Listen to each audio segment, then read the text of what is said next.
Hello student, अब हम लोग पढ़ेंगे क्लास 10th का exercise 6.4 question number 5।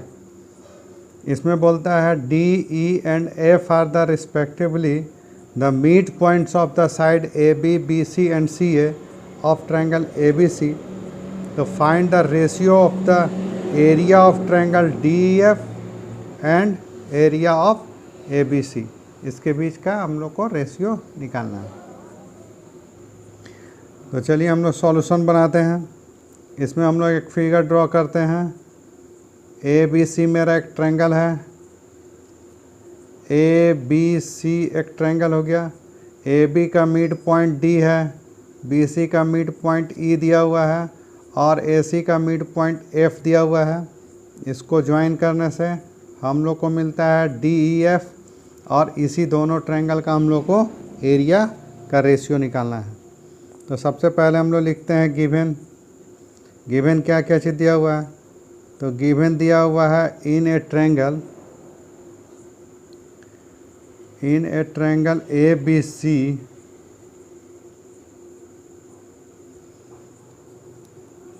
D E and F are the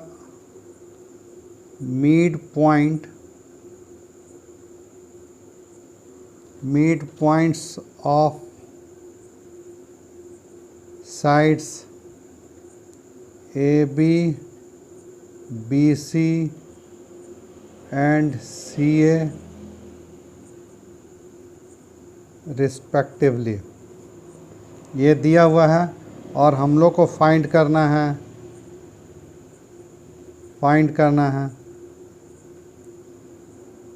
area of triangle D E F by area of triangle A B C.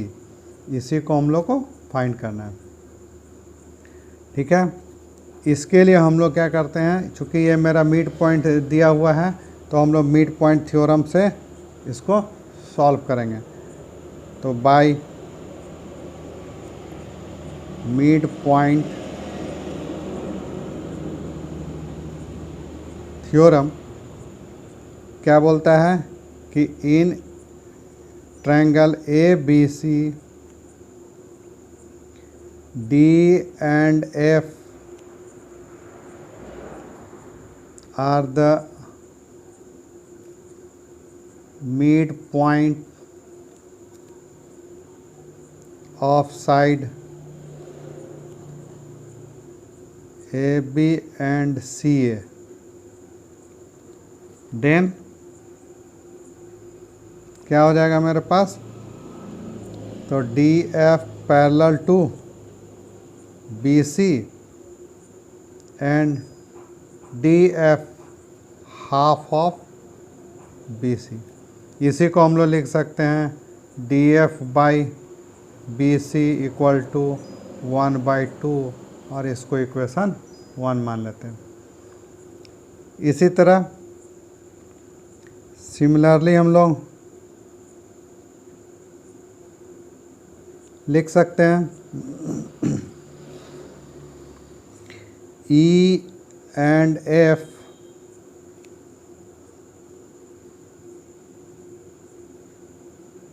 Are the mid point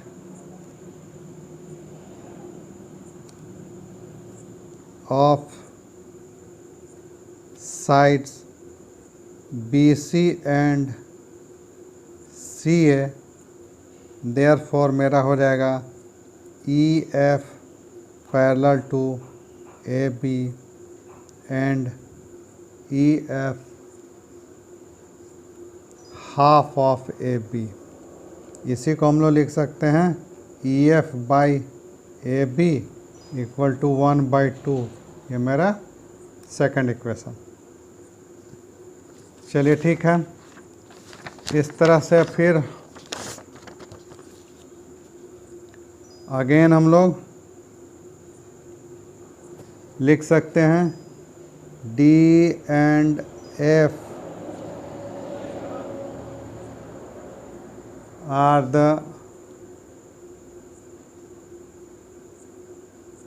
mid points of side AB and BC, therefore DE parallel to CA and DE half of CA। तो हम लोग लिखेंगे DE equal to CA equal to 1/2। ये मेरा तीनों जो है ratio क्या हो गया 1/2 यानी इक्वल हो गया। तो हम लोग लिख सकते हैं फ्रॉम इक्वेशन 1, 2 एंड 3 मेरे पास हो जाएगा DF/BC equal to EF/AB is equal to DE/CA equal to 1/2। Now in triangle DEF and triangle ABC मेरे पास है DF/BC EF/AB और DE/CA। छोटा वाला ट्रायंगल और बड़ा वाला ट्रायंगल दोनों का रेशियो जो है साइड का रेशियो इक्वल है, इसीलिए हम लोग लिख सकते हैं कि triangle DEF is similar to triangle ABC by SSS similarity rule. और अगर ये सिमिलर है तो हम लोग का एरिया ऑफ सिमिलर ट्रायंगल से हम लोग लिख सकते हैं area of triangle DEF by area of triangle ABC is equal to DF square by BC का स्क्वायर। अब BC का वैल्यू हम लोग DF के फॉर्म में लिखेंगे तो DF स्क्वायर बाय 2DF का होल स्क्वायर। यहाँ पर मेरे पास आ जाएगा DF square bye 4DF square. ये और ये कैंसल, तो हम लोग लिखेंगे area of triangle DEF by area of triangle ABC equal to 1/4। Hence required ratio is 1/4। यही मेरा सॉल्यूशन हो गया। ओके।